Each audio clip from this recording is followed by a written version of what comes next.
지금부터는 이 얘기를 좀 해볼 텐데 정말 들여다볼수록 황당한 2023년 새만금 잼버리 얘기입니다. 책임 소재를 따지기 위해서 국회 여성가족위원회 전체 회의 오늘 열려서 눈길이 쏠렸는데요. 여야 증인 채택 합의가 불발돼서 파행을 겪었습니다. 거기다가 여가부 장관에 대한 초유의 국회 추격전도 벌어졌는데요. 영상으로 먼저 보고 오시죠.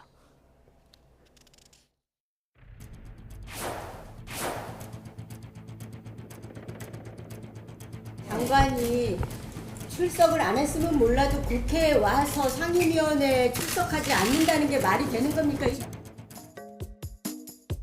대변인님, 잠깐만요. 조민경 대변인님, 도망가지 마시고 오세요. 오세요. 빨리 오세요. 아니, 어디 화장실로 도망가요? 어디 화장실로 도망가요? 아니, 국회 어디 있어요? 삽시다. 어디 화장실로 도망가요? 위치 확인이 안 돼요, 지금? 전화를 아예 안 받고 있는데. 국무위원 대기실이 어딘지 아시는 분? 어디 수만이 어디 수만이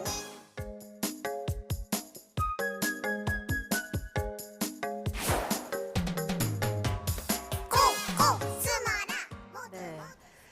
자, 여가부 장관이 어디서 대기하는지는 몰라서 계속 물어보고 있고, 자, 여성가족부 대변인은 화장실로 숨고, 그래서 찾으러 다니는 이 의원들 모습까지 보셨는데 어떻게 보셨습니까?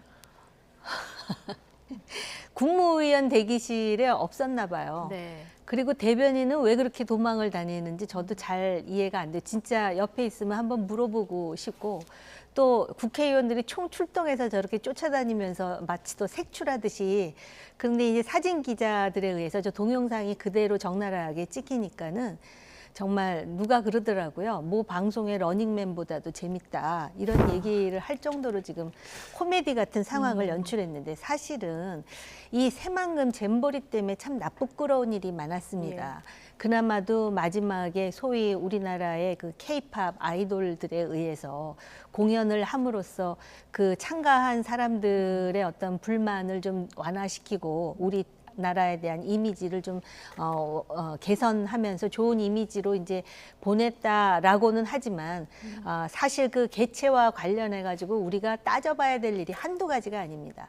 그런데 이제 여가위에서 여가부 장관뿐만 아니라 아마 참고인을 출석시키기 위해서 요구사항이 있었는데, 아마 대통령실의 경호처장을 출석시키는 문제로 그 약간의 긴장 수위가 있었는데, 지금 민주당 주장은 그것까지도 내려놨다 이렇게 얘기를 하는데, 진위에 대해서는 좀 더 그 확실한 상황을 좀 확인해 봐야 될 것 같고요. 그리고 아마 전북지사도 대기하고 있었던 것 같습니다. 그런데 사실은 잼버리뿐만이 아니라 여가부 장관으로서는 최근에 그 여성과 관련한 그 심각한 범죄 문제라든지 이런 부분과 관련해 갖고선 행정 실무 수반으로서 답변해야 될 일이 많은데, 단지 참고인 출석과 관련해서 여야 합의가 이루어지지 않았다. 그리고 여당 의원들이 출석하지 않았다는 이유로 저렇게 꼭꼭 숨어가지고 저런 총국을 만들다 보면 저런 것들도 다 대통령의 국정 운영에 부담을 주는 일입니다. 그렇지 않아도 여가부를 없애겠다라는 것부터 시작을 해가지고선 여가부 장관이 그 잼버리와 관련해 가지고선 과연 그 맡은 바 책임을 성실히 수행했다고 볼 수 있는지에 대한 여러 가지 논란이 높아지고 있는 상황에서 저런 정말 웃지 못할 그런 상황까지 만들었다는 점에 대해서 참 유감스럽다라고 생각이 드네요. 김관혁 전북지사는 좀 열어달라 이렇게 얘기하는 모습도 볼 수 있었는데, 어쨌든 여야도 사실 오늘 국민들 눈이 굉장히 집중된 이 상임위 아니겠습니까? 네. 뭔가 좀 합의하는 모습을 좀 보여줬으면 좋았을 것 같고요. 그렇다고 해서 또 합의가 안 됐다고 해서 여기에 이렇게 나타나지 않은 여성가족부 장관도 국민들 눈높이에서는 좀 좋지 않아 보였을 것 같아요. 그렇습니다. 실제로 보면은 또 김관영 전북지사도 좀 불러내고, 네. 또 서로 간에 우리 편은 숨기고 남의 편은 쫓아가서 잡아오고 이런 부분들이 낯뜨겁다. 어차피 이게 잼버리도 이제 조직위가 있고 집행위원장이 있고 집행위원장 전북도가 한 거고, 실제적으로 전체 예산은 또 조직위가 했고 여가부의 책임이 제일 큰 건 사실입니다. 또 공동으로 뭐 행안부도 있고요, 문광부도 있고 여러 가지 같이 책임을 져야 될 부분인데 전반적으로 저는 제일 가슴 아픈 게 잼버리 행사 자체도 그렇습니다만은 청소년 그 정책이라든지 또 잼버리가 갖고 있는 정신 이런 건 한 번도 누구도 얘기해 본 적이 없어요. 평화의 세계의 평화 우애를 통해서 1920년대 영국에서 만든 잼버리 정신이 어떻게 보면 지금 현재 지구촌에 전쟁이 일어나고 있지 않습니까? 그랬을 때 이것이 우리나라에 만들어짐으로써 지구촌 축제가 되고 우애가 되고 또 그러한 계기를 가지고 우리나라도 더 성장하고 발전하는 그런 계기가 됐을 텐데 그 여가부를 방치하다 보니까 여가부 장관도 이 문제를 방치해 왔고 실제로 올해 예산도 보니까 제가 여가부 중에 청소년 관련된 예산은 적은 데다가 또 입금 카르텔 해가지고 또 줄이고 있어요. 그런 저는 보수 정권 중에서도 이렇게 청소년 정책을 내몰라라 한 데를 보지를 못했습니다. 저는 오히려 청소년 정책은 박정희 정부 때 제일 좋았고요. 그 뒤에 사실 노태우 정부나 군사 정부 때 오히려 더 청소년 정책이 강화되고 좋았던 것 같습니다. 심지어는 그래서 윤석열 정부에서도 지금 현재로 보면 K-팝이든 이런 거 다 청소년 정책과 연관돼 가지고 좋은 일을 할 수 있는데 지금 이 잼버리 대회를 이렇게 해놓고 니탄 내탓 해버리고 예. 여가부들 어떻게 할 것인지도 아직까지 결정이 안 나 있고 또 비신시켜버리고 합의 안 하고 이 결과적으로는 행사도 그렇게 됐고 결국 국민들과 시민들의 도움으로만 가까스로 말하자면 예. 치르기는 했으나 마무리까지도 되지 않는다는 것은 굉장히 큰 그 아픔이다 그렇게 보여집니다. 네.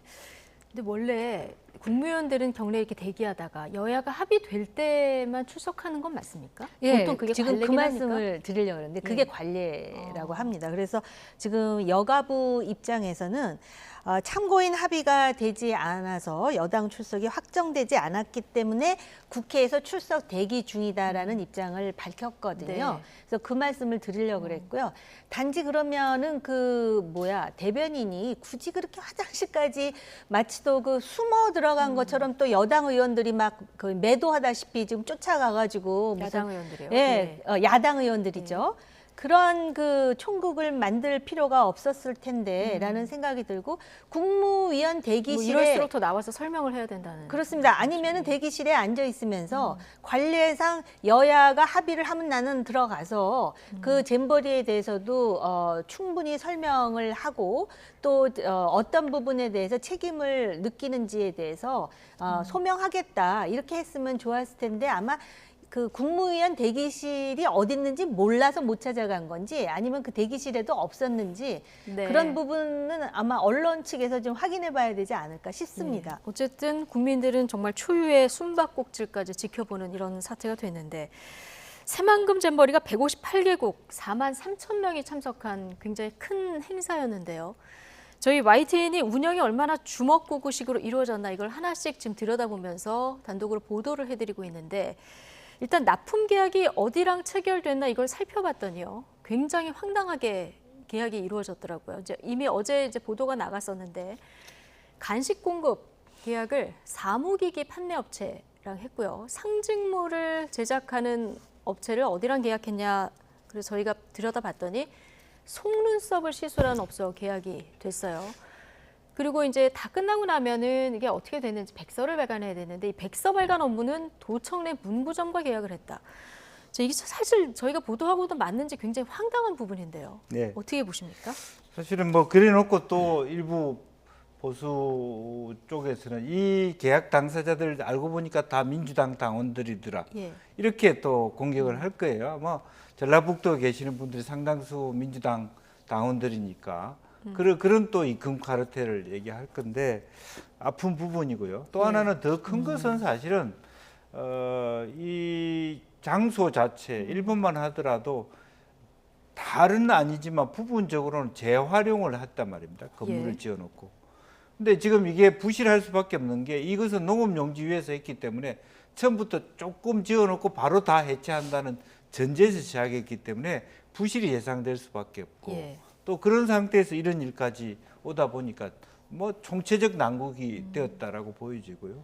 또 실제적으로 보니까 뭐 인건비는 상당히 많은 예산 앉아가지고 준비한답시고 뭐 총총히 뭐 받아먹는 그런 것들은 많이 있는데 체크는 거의 되지 않았다라고 하는 부분이고 구체적인 역할 분담도 없고 또 누가 발주를 했고 누가 책임지고 하는 부분도 명확하지 않아서 실제로 보면은 뭐 그 조직위가 전반적으로 큰 사업을 한 건 제껴놓고 전북도가 한 작은 한 부분에 대해서 체크하고 있는 거 아닌가 그런 어떤 의구심도 들거든요. 예. 다만 이 세 개 부분만 하더라도 정말 어처구니 없는 그리고 실제로 우리 지방의 행정이 이 정도밖에 안 되나 하는 그런 생각도 듭니다. 그러니까 저희 YTN이 취재한 사례가 다는 아니지 않겠습니까? 이게 일부일 수 있고 더 취재를 하다 보면은 정말 파장이 만만치 않을 수 있을 것 같은데 지금 뭐 어느 정권 탓이냐 이거보다 누가 책임이 네. 더 있고 어떻게 이걸 책임지고 다시는 이런 일이 안 일어나도록 해야 되는 이 부분인데 어떻게 해야 된다고 보십니까? 감사원 감사 결과를 예. 이제 우리가 확인해야 될 것 같고요. 외국의 사례를 보면은 잘된 일도 한 번씩 복기를 해가지고 혹시 잘 됐지만 더 잘할 수는 없었는지 잘된 와중에도 문제가 있었던 건 없었는지를 하는데 이 경우에는 예. 지금 들여다봐야 될 내용이 너무나 많습니다. 근데 지금 의원님이 말씀하셨듯이 백서 발간 업무를 도청 내 문구점에서 했다는 거 보니까는 이게 전북도와 관련된 예. 그 문제인 것 같은데요. 이 예. 집행위에서의 문제, 그리고 조직위에서의 문제, 그리고 지금 책임 말씀을 해주셨는데 누군가는 책임지는 모습을 적어도 잼버리와 관련해 가지고는 보여줘야 된다. 왜냐하면은 수십 년 전에 고성 잼버리도 우리가 잘했다는 소리를 들은 것으로 기억하지 이런 식으로 정말 완전히 어디다가 내놓고선 자랑할 수 없는 지경까지 이르렀던 건 없고요. 적어도 대한민국 하면은 행사의 대마왕이었습니다. 무슨 행사를 한다 그러면은 너무 잘해서 전 세계에 기감이 되는 나라가 우리나라였는데 어떻게 그 1990년대에 고성 잼버리보다도 못한 21세기 그것도 세계 10위권의 대한민국에서의 잼버리를 이렇게 할 수밖에 없느냐. 그리고 돈도 얼마나 많이 들였습니까? 뭐 1,000억이 넘게 들이고 또 여기에 대한 부수 효과가 6천억이다라고 그 얼마나 많은 광고를 했습니까? 그런데 그런 이야기가 무색할 정도의 이런 상황이 나왔으면 K-팝 스타들에 의해서 마지막에 축제가 됐다 하는 것에서 끝나서는 절대로 안 되는 것이 이번 잼버리입니다. 네. 우리 국민들도 올 여름 정말 당황하셨을 텐데 책임 소재는 꼭 밝히고 넘어갈 만한 사안이다. 이렇게 진단을 해주셨습니다. 자, 다음 주제입니다. 지난 정권에서 1조 원대 환매 중단 사태를 일으킨 라인펀드 사건이 지금 다시 주목받고 있습니다. 금감원이 추가 조사를 했고 그 결과를 발표했는데요. 특혜성 환매를 받았다는 그 대상에 5의원이 포함된 것으로 알려졌는데요. 그 보도 이후에 지목된 김상희 전 국회부의장 오늘 발끈했습니다. 이 얘기 먼저 듣고 오시죠. 검찰 출신 대통령 측근을 금감원장에 앉힌 이유가 바로 이것입니까? 금감원을 이용한 권력 남용이자 짜맞추기식 허위사실 유포이고 명예훼손입니다. 1시간 동안 제 집무실에서 이복현 금감원장을 면담했습니다. 이 면담한 자리에서 제가 그야말로 노발대발 금감원장에 강력하게 항의했습니다. 금감원장은 저에게 송구스럽다. 여러모로 송구스럽다. 제가 기억하기로는 한 5번 정도는 그렇게 얘기한 것 같습니다. 네.